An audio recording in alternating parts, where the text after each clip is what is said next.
जय हिंद। तो आज हम लोग पढ़ने जा रहे हैं लोक प्रशासन का विकास।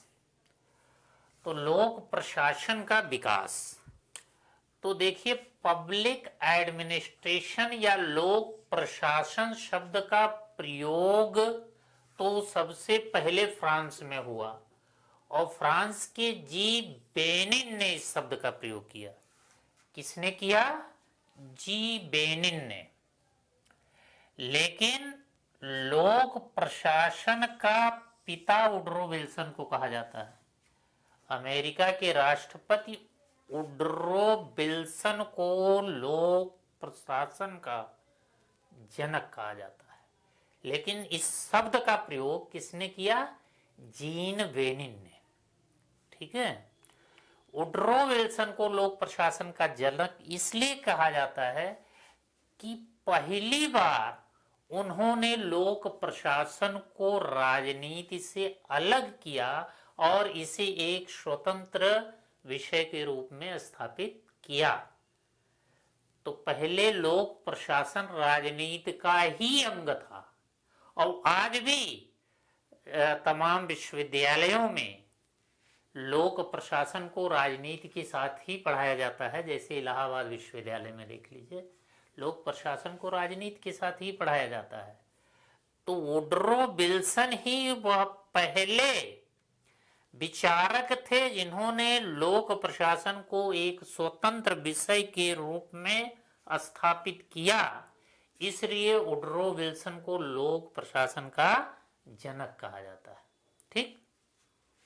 लेकिन शब्द का प्रयोग किसने किया? जीन बेनिन ने। ठीक। अब लोक प्रशासन के विकास के चरण देख लीजिए। लोक प्रशासन का विकास कैसे हुआ?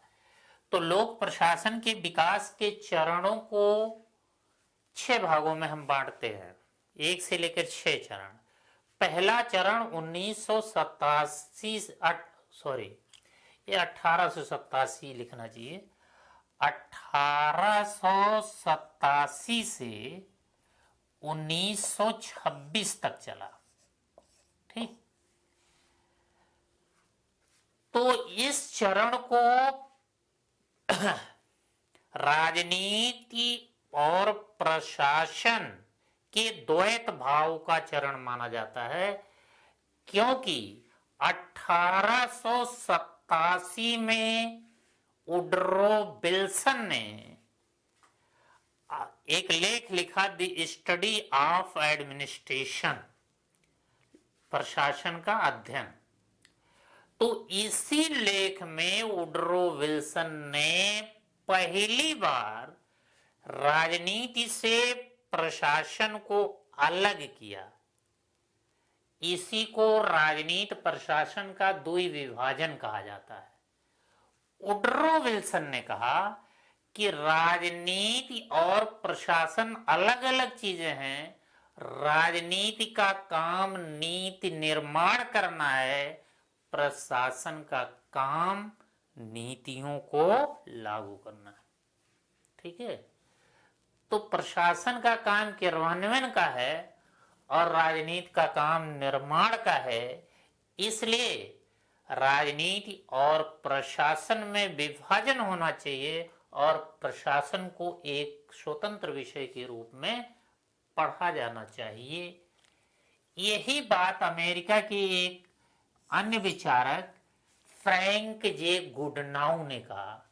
फ्रैंक जे गुडनाउ ने कहा कि राजनीति अलग चीज है, यह नीति का निर्माण करती है, प्रशासन अलग चीज है, यह नीतियों को लागू करता है। तो इनको, गुडनाउ को अमेरिकी लोक प्रशासन का जनक भी कहा जाता है। थोड़ा इन्होंने विस्तार से बताया, लेकिन लोक प्रशासन का जनक वुडरो विल्सन को ही माना जाएगा। आगे चलकर एल.डी. व्हाइट ने, इनका नाम तो हमने बताया है, एल.डी. व्हाइट ने एक किताब लिखी, an introduction to study of public administration, मतलब लोक प्रशासन का एक परिचय। ये किसने लिखी? एल.डी. व्हाइट ने लिखी। इसे ही लोक प्रशासन की पहली पुस्तक माना जाता है। बहुत जरूरी है कि an introduction to study of public administration को लोक प्रशासन की पहली पुस्तक माना जाता है। अब लोक प्रशासन का दूसरा चरण देख लीजिए। ये 1927 से 1937 तक चला। इस चरण को सिद्धांत निर्माण का स्वर्णिम काल कहा जाता है। सिद्धांत निर्माण का स्वर्णिम काल कहा जाता है। दरअसल इस चरण में लोक प्रशासन को वैज्ञानिकता प्रदान करने के लिए सिद्धांत निर्माण की बात कही गई। जैसे पोस्ट कोर्व जो हमने बताया, पोस्ट कोर्व, तो पोस्ट कोर्व की जो 7 तत्व हैं, इन्हीं तत्वों को लगभग मिलाकर सिद्धांत निर्माण की कोशिशें की गई। इसमें फियोल को देखेंगे, विलोवी को देखेंगे, फोलेट को देखेंगे, उर्विक को देखेंगे। तो ये सिद्धांत निर्माण का स्वर्णिम काल कहा जाता है, क्योंकि इन लोगों का कहना है कि विषय को वैज्ञानिकता प्रदान करना जरूरी है और वैज्ञानिकता प्रदान करने के लिए सिद्धांत निर्माण जरूरी है। तो इस काल में 3 किताबें प्रमुख हैं। Principle of public administration, public administration के सिद्धांत, ये पुस्तक है विलोबी की। प्रिंसिपल ऑफ पब्लिक एडमिनिस्ट्रेशन पुस्तक है विलोबी की। दूसरा इंडस्ट्रियल एंड जनरल मैनेजमेंट, ये हेनरी फियोल की पुस्तक है, बड़ी इंपॉर्टेंट पुस्तक है। इंडस्ट्रियल एंड जनरल मैनेजमेंट मतलब औद्योगिक और सामान्य प्रबंध, industrial and general management Henri Fayol की पुस्तक है। क्रिएटिव एक्सपीरियंस, ये एमपी फोलेट की पुस्तक है। तो 3 पुस्तकों को याद करना है। प्रिंसिपल ऑफ पब्लिक एडमिनिस्ट्रेशन, ये बिलोवी की है। Industrial and general management Henri Fayol की है। क्रिएटिव एक्सपीरियंस एमपी फॉलेट की है। और एक पुस्तक उनकी एलडी व्हाइट की याद करनी है, to study of public administration. तो देखिए, जो हम पुस्तकें यहाँ लिखा रहे हैं, इन पुस्तकों को आपको याद कर लेना चाहिए। ये पुस्तकें बड़ी इंपॉर्टेंट है, इनको पूछा जाए। हाँ, अब आइए तीसरा चरण। तीसरा चरण 1938 और से 47 के बीच में रहा। तो इस चरण में सिद्धांतों को चुनौती दी गई, इसलिए इसे सिद्धांतों की चुनौती का काल कहा जाता है। कि आपको बताए थे दूसरे चरण में लोक प्रशासन को वैज्ञानिक बनाने के लिए सिद्धांत निर्माण पर बल दिया गया, लेकिन तीसरे चरण में सिद्धांतों को चुनौती दी गई। चुनौती देने वालों में सबसे बड़ा नाम साइमन का है। साइमन ने सिद्धांतों को चुनौती देते हुए कहा कि ये मात्र कहावतें हैं। ये खूब पूछा जाता है सवाल, आगे हम पढ़ाएंगे जब साइमन पढ़ाएंगे। तो साइमन ने सिद्धांतों को चुनौती देते हुए यह कहा कि सिद्धांत मात्र कहावतें मात्र है, मानवीय जीवन से इनका कोई सरोकार नहीं है। सामाजिक समस्याओं के निराकरण में ये फेल हैं, इनका कोई मतलब नहीं है, ये कहावतें मात्र हैं। क्योंकि अब तक का लोक प्रशासन जो है वो केवल सिद्धांतों और तथ्यों पर बल देता है, लेकिन मानवीय समस्याओं को के निराकरण के लिए हमें मूल्यों पर बल देना होगा, मानवीय सरोकारों पर बल देना होगा।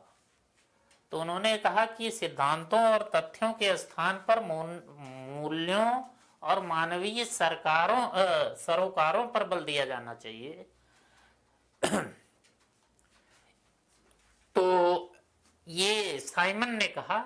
इसी तरह आप मेयो का पढ़ेंगे मानवीय संबंध सिद्धांत, तो ये इसी चरण में दिया गया कि इन्होंने कहा कि केवल सिद्धांत से, तथ्य से काम नहीं चलेगा। लोक प्रशासन का काम ये है कि वह सामाजिक समस्याओं का निराकरण करे, हैं, मानवीय समस्याओं का निराकरण करे। मानव मशीन नहीं है कि केवल तथ्य और वैज्ञानिकता से काम चलेगा। ठीक है, तो मानवीय संबंधों को समझना पड़ेगा, और मानवीय संबंधों को समझने के लिए मूल्य महत्वपूर्ण हो जाते हैं। इसलिए मूल्यों पर बल दिया जाना चाहिए, तथ्यों पर नहीं। तो अब देखिए, इस चरण की जो महत्वपूर्ण पुस्तकें हैं उसमें एडमिनिस्ट्रेटिव बिहेवियर, इस साइमन का ही है कि प्रशासनिक व्यवहार कैसा होना चाहिए, इस साइमन का है। ये साइमन की किताब है, बड़ी इंपॉर्टेंट है। दूसरा है फंक्शन ऑफ एग्जीक्यूटिव, कार्यपालिका के कार्य, ये बर्नार्ड की है, चेस्टर बर्नार्ड। इनके बारे में भी आगे पढ़ेंगे, इनको डिटेल में सबको पढ़ेंगे आप। ये अगली पुस्तक है पब्लिक एडमिनिस्ट्रेशन, ये थॉमसन की है। तो इस चरण में ये 3 पुस्तकें याद करनी है, administrative behaviour, function of executive और पब्लिक एडमिनिस्ट्रेशन। तो आप सोचते होंगे कि बड़ी किताब याद करनी पड़ेगी पब्लिक एडमिन, नहीं, इसी चैप्टर में किताब याद कर लेंगे तो आगे छुट्टी मिल जाएगी। क्योंकि इस चैप्टर में हम उन सभी नामों का उल्लेख कर दे रहे हैं जिन नामों के बारे में डिटेल से आपको आगे पढ़ना है। तो इसके लिए टेंशन ना लीजिए कि बहुत सी किताबें पढ़नी पड़ेंगी, 10-12 किताबें हैं, उनको याद कर लीजिए। तो 6-7 तो अभी बता दिए आपको। अगला चरण, चतुर्थ चरण देख लीजिए, 1948 से 1970 के बीच में है, ये चतुर्थ चरण है। इस चरण को लोक प्रशासन के संकट का काल कहा जाता है। क्यों संकट का काल कहा जाता है? यहाँ इस चरण में भी लोक प्रशासन के सिद्धांतों को चुनौती दी गई और लोक प्रशासन और राजनीति का एकीकरण कर दिया गया। अब लोक प्रशासन स्वतंत्र विषय नहीं रहा। लोक प्रशासन क्या रहा? प्रशासन स्वतंत्र विषय नहीं रहा। अब ये राजनीति की गोद में चला गया। ठीक है, नहीं रहा। तो लोक प्रशासन राजनीति की गोद में चला गया। 5वां चरण 1971 से 1990 के बीच में है। तो देखिए, जो 5वां चरण है 1971 से 1990 के बीच, इस चरण को मूल्य उन्मुखता का काल कहा जाता है। मूल्य उन्मुखता का काल कहा जाता है। इस चरण में लोक प्रशासन को पुनः स्वतंत्र विषय के रूप में स्थापित किया गया, लेकिन अब की बार लोक प्रशासन को राजनीति से जोड़ दिया गया, समाजशास्त्र से जोड़ दिया गया, अर्थशास्त्र से जोड़ा गया, मनोविज्ञान से जोड़ा गया। ये कहा गया कि लोक प्रशासन का अध्ययन हम तभी सही ढंग से कर पाएंगे जब इसको हम राजनीति, समाजशास्त्र, अर्थशास्त्र, मनोविज्ञान जैसे विषयों से जोड़कर समझेंगे। इसी को अंतर विषय को उपागम कहा जाता है। कौन सा उपागम? अंतर विषयक उपागम कहा जाता है। ठीक, तो ये सवाल पूछा जाता है, लोक प्रशासन का संबंध है राजनीति से, समाजशास्त्र से, अर्थशास्त्र से, तो सभी से है। तो लोक प्रशासन को समझने के लिए इन सारे विषयों से इसे जोड़ना पड़ेगा और तभी हमें लोक प्रशासन की सही समझ विकसित होगी। तो इसी चरण में आप देखें 1971 से 1990 तक इसी चरण में नवीन लोक प्रशासन का विकास हुआ। ठीक है, मिन्नोब्रुक सम्मेलन जो हुआ था 1968 में हुआ था, दूसरा 1988 में हुआ था। तो ये मिन्नोब्रुक सम्मेलन जो थे नवीन लोक प्रशासन से संबंधित थे। तो नवीन लोक प्रशासन का विकास 5वें चरण में ही हुआ। देखिए, जो छठा चरण है 1990 से अब तक है, ये एलपीजी मॉडल पर आधारित है। एलपीजी मॉडल का मतलब लिबरलाइजेशन, प्राइवेटाइजेशन, ग्लोबलाइजेशन, मतलब उदारीकरण, निजीकरण और वैश्वीकरण। तो जाहिर सी बात है, जब निजीकरण आएगा, उदारीकरण आएगा, सरकार की भूमिका घटेगी। सरकार की भूमिका घटेगी तो लोक प्रशासन की भूमिका घटेगी। लोक प्रशासन की भूमिका घटेगी तो नौकरशाही की भूमिका घटेगी। तो इसे नौकरशाही विरोधी मॉडल कहा जाता है। और इस काल में निजी प्रशासन का महत्व बढ़ जाता है, क्योंकि ये जमाना निजीकरण का है, विकेंद्रीकरण का है, उदारीकरण का है। तो यहाँ लोक प्रशासकों की भूमिका कम हो जाती है और निजी प्रशासन का महत्व बढ़ जाता है। तो इस तरह से लोक प्रशासन के 6 चरण देखे तो आपने देखा कि पहले चरण में राजनीति और लोकतंत्र दो विभाजन का सिद्धांत प्रतिपादित किया जाता है। इसको प्रतिपादित करने का श्रेय वुडरो विल्सन को जाता है, इसलिए वुडरो विल्सन को लोक प्रशासन का पिता कहा जाता है। दूसरे चरण में आपने देखा कि लोक प्रशासन को वैज्ञानिकता प्रदान करने के लिए सिद्धांत निर्माण पर बल दिया जाता है। सिद्धांत निर्माण को लेकर आते हैं फियोल, उर्बिक, फॉलेट जैसे विचारक। तीसरे चरण को में इन सिद्धांतों को चुनौती दी गई। चुनौती देने वालों में नाम किसका है?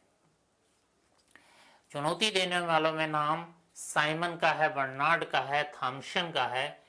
इन लोगों ने कहा कि सिद्धांतों से नहीं, तथ्यों से नहीं, मूल्यों से काम चलेगा। मूल्यों पर बल देकर ही लोक प्रशासन को मानवीय सरोकारों से जोड़ा जा सकता है। इसलिए सिद्धांत कहावतें मात्र हैं। सिद्धांत, केवल सिद्धांत के माध्यम से लोक प्रशासन को प्रासंगिक नहीं बनाया जा सकता। चतुर्थ चरण 1948 से 1970 के बीच में है। इसे लोक प्रशासन का संकट काल कहा जाता है, क्योंकि इस काल में लोक प्रशासन और राजनीति का एकीकरण कर दिया गया। लोक प्रशासन राजनीति की गोद में समा गया और अपने स्वतंत्र अस्तित्व को इसने खो दिया। पांचवा चरण 1971 से 90 के बीच में है। इसे मूल्यों उन्मुखता का चरण कहा जाता है। मूल्यों पर बल दिया गया। लोक प्रशासन को पुनः एक स्वतंत्र विषय के रूप में स्थापित किया गया। लेकिन अब की बार ये कहा गया कि लोक प्रशासन को राजनीति, अर्थशास्त्र, मनोविज्ञान इत्यादि विषयों से जोड़कर समझा जाए। इसी को अंतर विषयक उपागम कहा गया। इसी काल में नवीन लोक प्रशासन का विकास हुआ। जो छठा चरण है 1990 से अब तक है, तो आप जानते हैं कि इस समय एलपीजी मॉडल है।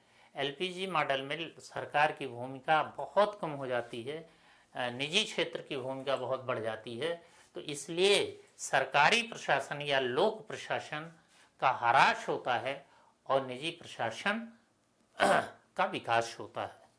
ठीक है, तो इस चरण में निजीकरण, उदारीकरण, विकेंद्रीकरण पर बल दिया गया।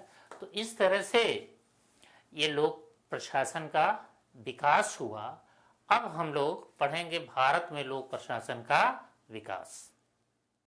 हाँ, अब आइए थोड़ा सा हम लोग देख लेते हैं भारत में लोक प्रशासन का विकास। तो जहां तक भारत में लोक प्रशासन के विकास की बात है, तो सबसे पहले लखनऊ विश्वविद्यालय में इसे एक अनिवार्य विषय के रूप में पढ़ाया जाने लगा। मतलब राजनीति शास्त्र के साथ ही पढ़ाया जाता था, लेकिन इसे अनिवार्य विषय के रूप में पढ़ाया जाता था। तो सबसे पहले लखनऊ विश्वविद्यालय को अनिवार्य विषय के रूप में लोक प्रशासन पढ़ाने का गौरव प्राप्त है। लेकिन लोक प्रशासन का स्वतंत्र विभाग, ये राजनीति शास्त्र के अंतर्गत था लखनऊ में, लोक प्रशासन का स्वतंत्र विभाग सबसे पहले नागपुर विश्वविद्यालय में स्थापित किया गया। ये बहुत इंपॉर्टेंट है कि सबसे पहले लोक प्रशासन का स्वतंत्र विभाग नागपुर विश्वविद्यालय में स्थापित किया गया, ये याद रखना है। और नागपुर विश्वविद्यालय में स्वतंत्र विभाग स्थापित करने में MP शर्मा का बड़ा योगदान है, महादेव प्रसाद शर्मा का बड़ा योगदान है। इन्हें भारत में लोक प्रशासन का पहला प्रोफेसर कहा जाता है, तो इसलिए लोक प्रशासन का जनक भी कह सकते हैं इन्हें, भारत में लोक प्रशासन का जनक भी कह सकते हैं और लोक प्रशासन का पहला प्रोफेसर कह सकते हैं। और देखिए आज 60 से अधिक विश्वविद्यालयों में लोक प्रशासन स्वतंत्र विषय के रूप में पढ़ाया जाने लगा है। ठीक, अब देखिए 1953 में भारतीय प्रशासन में सुधार के लिए एक समिति गठित हुई। ये अमेरिका के थे पॉल एपी लवी समिति, पॉल एपी लवी समिति का गठन हुआ और इसी समिति की सिफारिश पर 1954 में दिल्ली में Indian institute of public administration या भारतीय लोक प्रशासन संस्थान की स्थापना हुई। ये बहुत इंपॉर्टेंट है और कई बार पूछा गया है कि किस पॉल एपी लवी समिति किससे संबंधित थी? भारतीय प्रशासन में सुधार से संबंधित थी। और इस समिति की सिफारिश पर कौन सा इंस्टीट्यूट स्थापित किया गया? दिल्ली में भारतीय लोक प्रशासन संस्थान की स्थापना हुई। 1947 में हैदराबाद में प्रशासकीय स्टाफ कॉलेज स्थापित हुआ। 1947 में हैदराबाद में प्रशासकीय स्टाफ कॉलेज स्थापित हुआ। 1959 में मसूरी में लाल बहादुर शास्त्री राष्ट्रीय प्रशासन अकादमी की स्थापना हुई। कौन? लाल बहादुर शास्त्री राष्ट्रीय प्रशासन अकादमी की स्थापना हुई। इसको हम लोग लवसना कहते हैं। मतलब आप जानते हैं IAS में जो लोग सेलेक्ट होते हैं उनकी ट्रेनिंग यहीं पर होती है, तो हर युवा का सपना होता है इस लवसना में प्रशिक्षण प्राप्त करे। तो 1959 में मसूरी में लाल बहादुर शास्त्री राष्ट्रीय प्रशासन अकादमी की स्थापना हुई। इसी तरह सरदार वल्लभ भाई पटेल राष्ट्रीय पुलिस प्रशिक्षण अकादमी राजस्थान के माउंट आबू में स्थापित की गई। डाक तार प्रशिक्षण अकादमी सहारनपुर में स्थापित हुई। ये सब संस्थाएं याद करनी है। 1987 में संघ लोक सेवा आयोग ने अपनी परीक्षाओं में लोक प्रशासन को एक विषय के रूप में रखा। इसी तरह 1995 में उत्तर प्रदेश लोक सेवा आयोग अर्थात PCS की परीक्षा में लोक प्रशासन को एक विषय के रूप में रखा गया है। तो इसमें आपको यही याद करना है कि भारत में लोक प्रशासन के जनक या भारत में लोक प्रशासन के पहले प्रोफेसर कौन हैं? तो उसका उत्तर होगा MP शर्मा। दूसरा, भारत में लोक प्रशासन का स्वतंत्र विभाग सबसे पहले किस विश्वविद्यालय ने स्थापित किया? तो नागपुर विश्वविद्यालय ने स्थापित किया। तीसरा, भारत में सबसे पहले लोक प्रशासन की पढ़ाई कहाँ शुरू हुई? लखनऊ विश्वविद्यालय में। ठीक, फिर आपको ये याद करना है कि पॉल एपी लवी समिति किससे संबंधित थी? लोक प्रशासन में सुधार से संबंधित थी। इस समिति की सिफारिश पर कौन सा संस्थान स्थापित किया गया? भारतीय लोक प्रशासन संस्थान की स्थापना हुई। कहां पर हुई? दिल्ली में। हैदराबाद में कौन संस्था है? प्रशासकीय स्टाफ कॉलेज। मसूरी में कौन है? लाल बहादुर राष्ट्रीय प्रशासन अकादमी। किस लिए होती है? जो लोग IAS में सेलेक्ट होते हैं उनके प्रशिक्षण के लिए। इसी तरह सरदार वल्लभ भाई पटेल राष्ट्रीय पुलिस प्रशिक्षण अकादमी कहाँ है? राजस्थान है। डाक तार प्रशिक्षण अकादमी कहाँ है? सहारनपुर में है। ठीक, तो इसी के साथ ही चैप्टर खत्म होता है। धन्यवाद।